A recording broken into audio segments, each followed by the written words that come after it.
A few days ago, I was listening to Hidden Brain, the podcast hosted by Shankar Vedantam. One episode in particular has stayed with me as I reflect on today's reading. The episode is called How to Change the World. I recommend it.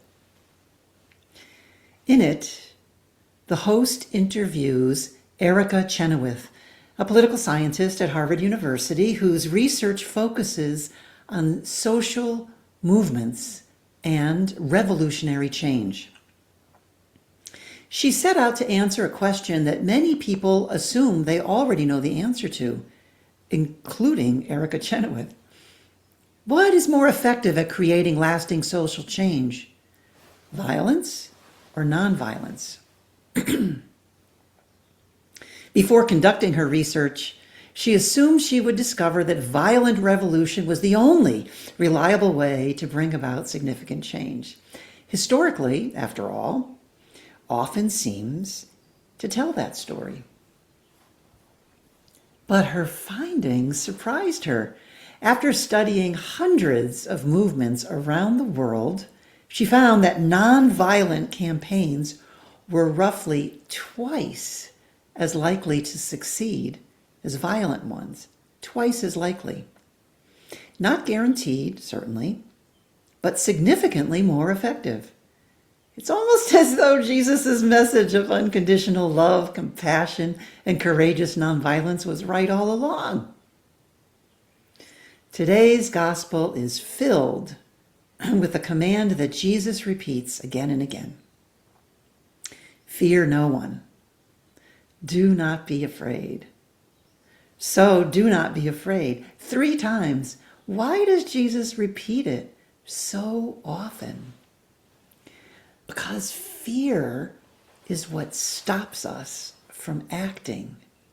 Fear is what convinces us that speaking the truth is pointless.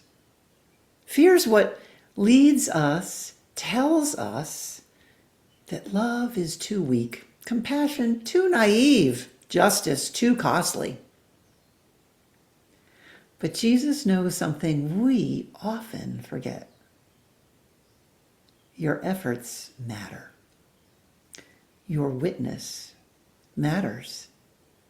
Your acts of mercy matter. Your courage matters. The kingdom of God grows in ways we cannot always see. And what you hear whispered, proclaim from the housetops. This is how the world changes, not through domination, not through hatred, not through violence, but through ordinary people who refuse to surrender to fear.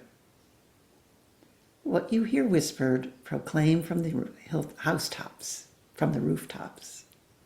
And when the work feels exhausting, when progress seems invisible, Jesus offers a promise. Are not 2 sparrows sold for a penny? Yet not one of them falls to the ground apart from your loving God. And even the hairs of your head are all counted. So do not be afraid. All the hairs of your head are counted. So do not be afraid. To those who stand outside detention centers week after week, bearing witness to the dignity of immigrants and refugees, all the hairs of your head are counted, so do not be afraid. To those who marched for justice in Minneapolis when the weather was bitter, all the hairs of your head are counted, so do not be afraid. To those who speak uncomfortable truths in workplaces, schools, churches, and communities, all the hairs of your head are counted, so do not be afraid. To anyone who wonders whether love can really overcome hatred, whether compassion can really defeat cruelty, whether hope can really survive in cynical times, all the hairs of your head are counted, so do not be afraid.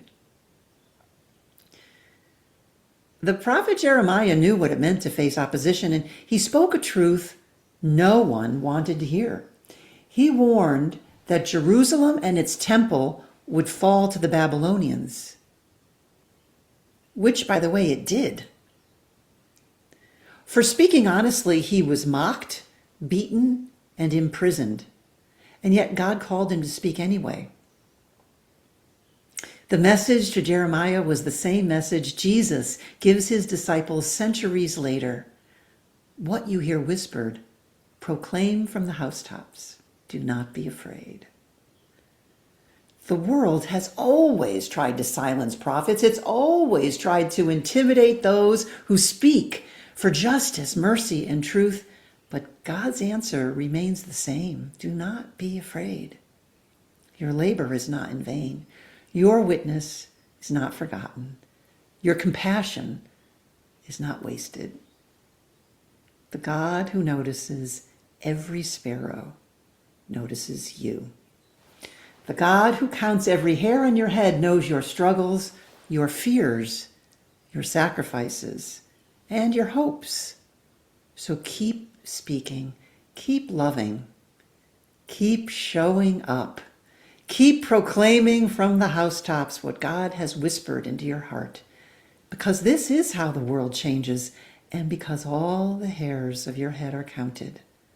So do not be afraid.